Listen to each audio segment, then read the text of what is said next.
Welcome to the Weekly MindSweep number 226. Mind Your Business, Uncertainty. Uncertainty is open for business. There's a particular kind of busyness in creative entrepreneurship that has nothing to do with productivity. The calendar is full, but not full of those things. The tasks that get done are things like the family's laundry, the never-ending inbox, and the group chat you've been meaning to reply to from last week. Meanwhile, the thing you actually need to do sits quietly in the corner, waiting for you to return. In the past, we might have called this procrastination or procrasti-working, but that doesn't really fit. Procrastination can feel like laziness, and this isn't about being lazy. This is self-protection, wearing a very convincing costume. It fits so well that you might forget it's even there.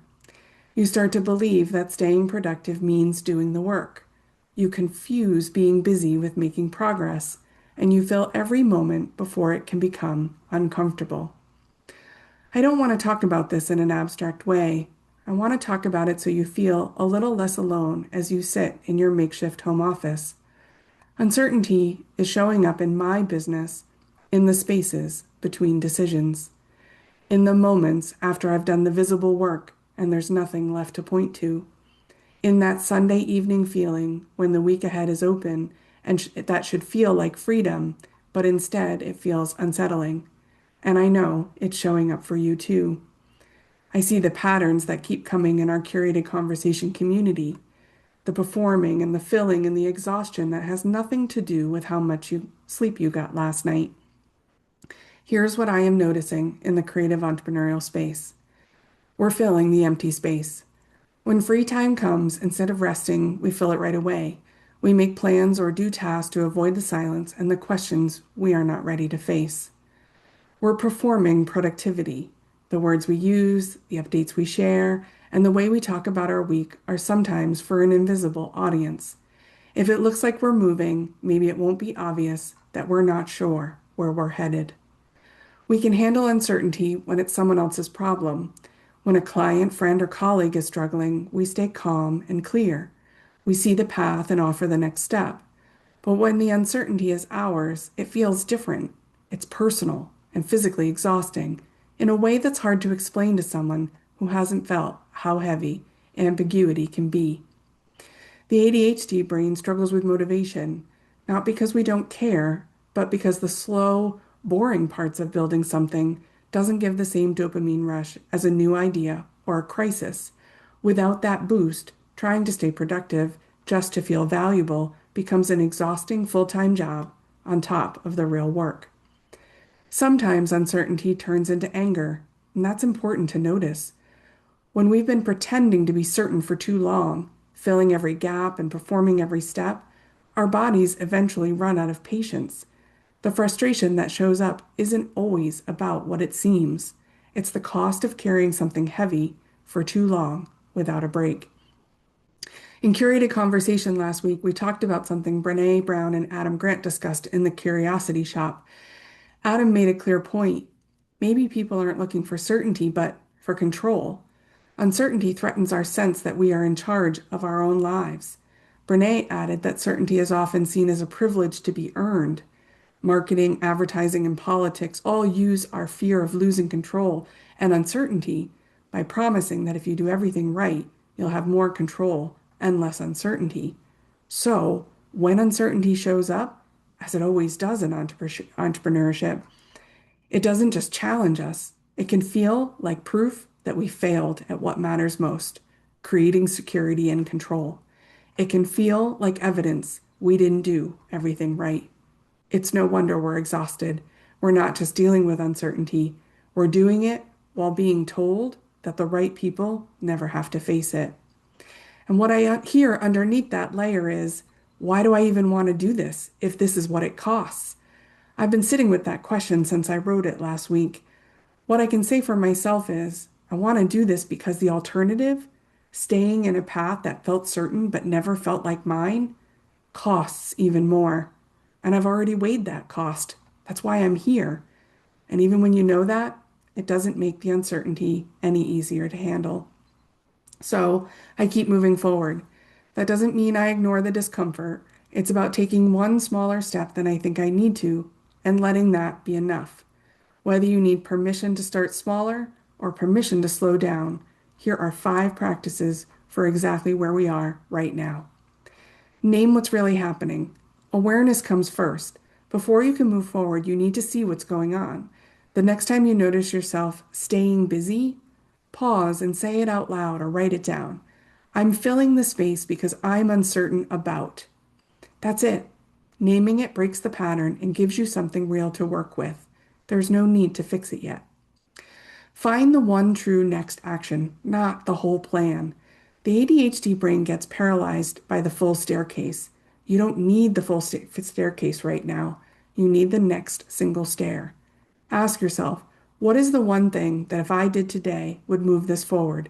Not the whole project, not the whole strategy, the single step of action.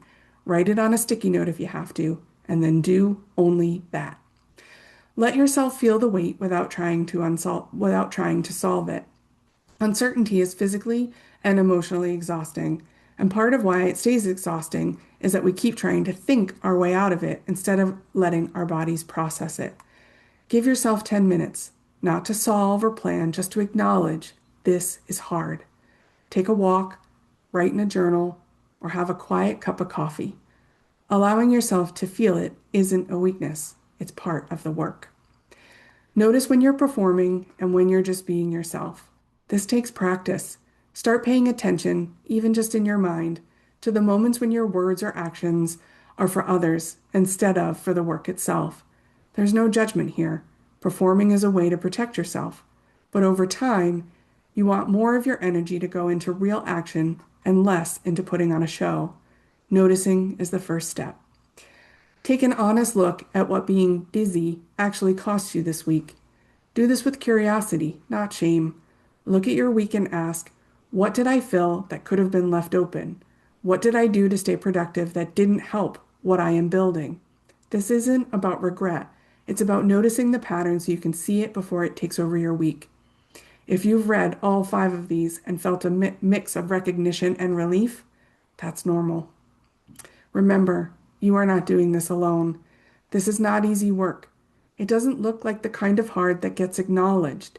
Nobody sends you a trophy for noticing you've been filling space instead of sitting in it. Nobody gives you credit for catching yourself mid-performance and choosing something more honest. Nobody sees the moment you let yourself feel the weight instead of pushing through it. But I do.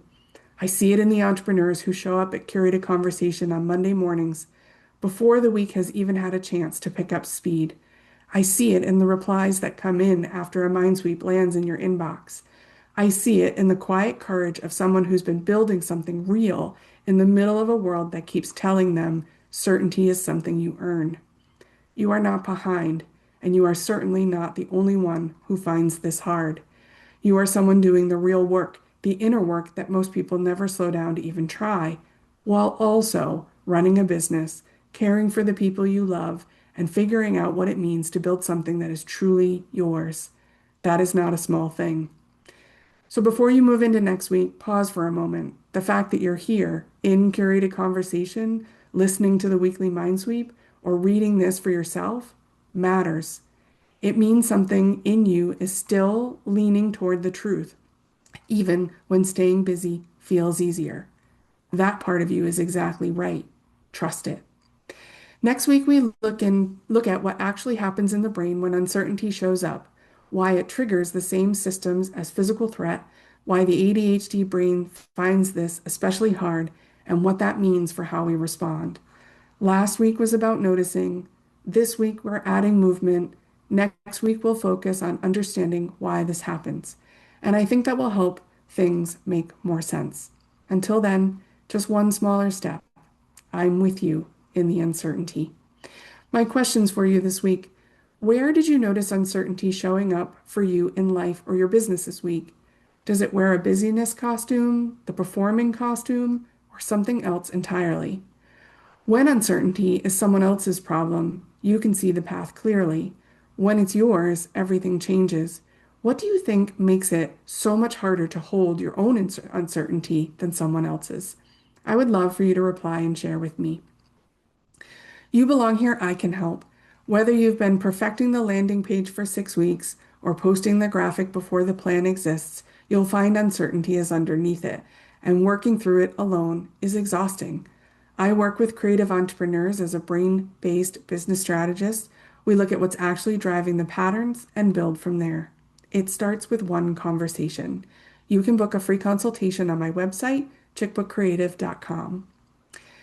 If you're curious about curated conversation, you've read it, now come sit in it. You've been reading the weekly mind sweep. You've been noticing the patterns. You've been doing the quiet, invisible work of building something real. Curated conversation is where you stop doing it alone. Every Monday at 8 a.m. Eastern Standard Time, we read it together. We sit with the hard questions, and we close with a 5 minute of guided meditation with Terry Hamilton. It's the work in community in real time. Your first month is free. Come find out what it feels like to be in the room where it's safe to say the things out loud. Listen if you want, speak if you're ready, stay if it feels like home. Mondays, 8 a.m. Eastern Standard Time, start with coffee, and belonging is included. You can find all of this and book your free consultation on my website, chickbookcreative.com.